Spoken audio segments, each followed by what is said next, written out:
We are getting things started today by focusing on managing the pennies. And it's always good when you feel a sense of comfort that you've got the financial things under control. Yeah, but the reality is that many of us sometimes don't. We get carried away or bogged down with the bills and all the things that have to be done. But Crystal Howell is here to help us through, to help us manage them a little bit better. So today we want to say good morning to Crystal Howell. Great to have you and your expertise here. She is a chartered professional accountant and certified internal auditor. And we're going to focus today on compensation, rewards, and discipline. I feel that that last word there is key and critical to this whole thing happening. So we may not get through all of this today, but let's make a start. Compensation, or should we start with the discipline? Where are we going first? Where do you want to start? Because you seem very interested in I feel like discipline is the key thing to making any of the other things work. Yeah. Well, discipline is an area that people don't seem to feel comfortable talking about because it is by nature an uncomfortable conversation you're going to have with someone that works with you. And then after that compensation, you have to go back to your regular working relationship. So it is understandably difficult. And I know a lot of persons might be thinking, man, I have a small business. What compensation, discipline, rewards you talking about? But it is more important to understand because you have that small unit within your working environment. You have to make sure that these things are understood, are under control. So what do you do if, for instance, you have an employee that consistently comes in late? You're supposed to open at 8 o'clock. Your customers are there. That person that is supposed to be representing them is never there on time. And you have to stop what you're doing to make sure that you take care of the customers so that they're not dissatisfied. Right. Are you going to continue in this kind of environment or relationship where you feel uncomfortable or upset about what is happening, but you feel uncomfortable having that conversation? To deal with it. So how do you go about doing that?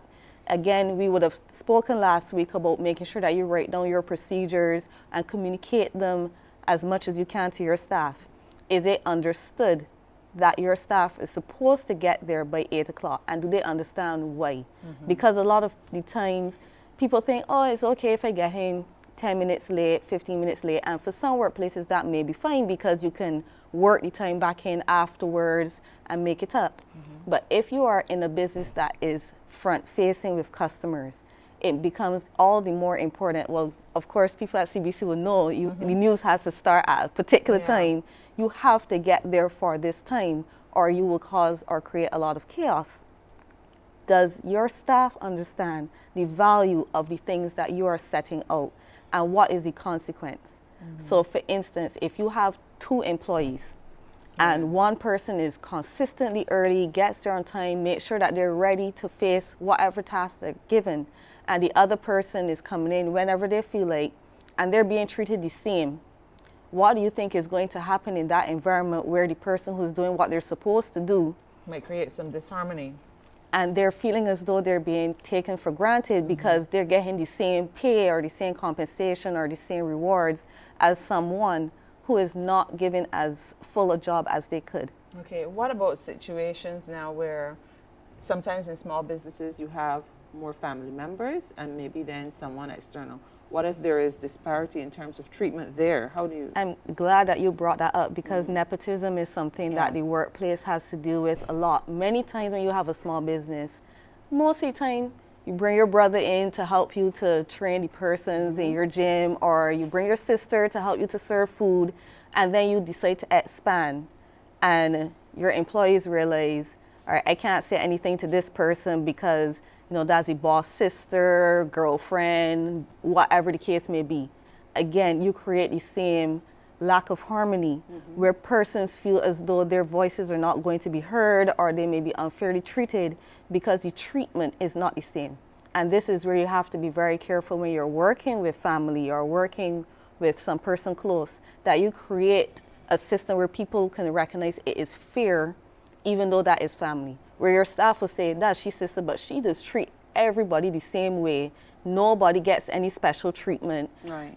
You have to be able to create that environment. That's important. So it's important, again, to state rules Yes. early Very and early. everybody, so that everybody understands that whatever, if this happens, this is the action that happens Correct. after, and so on. And they have to see that it happens, and not necessarily that you shouting at your employees in front of everyone and making them feel small, because you have to remember you're dealing with human beings. Yeah. But people have to see that if a particular action happens in contravention with the rules that have been established, there is some action that is taken to correct it.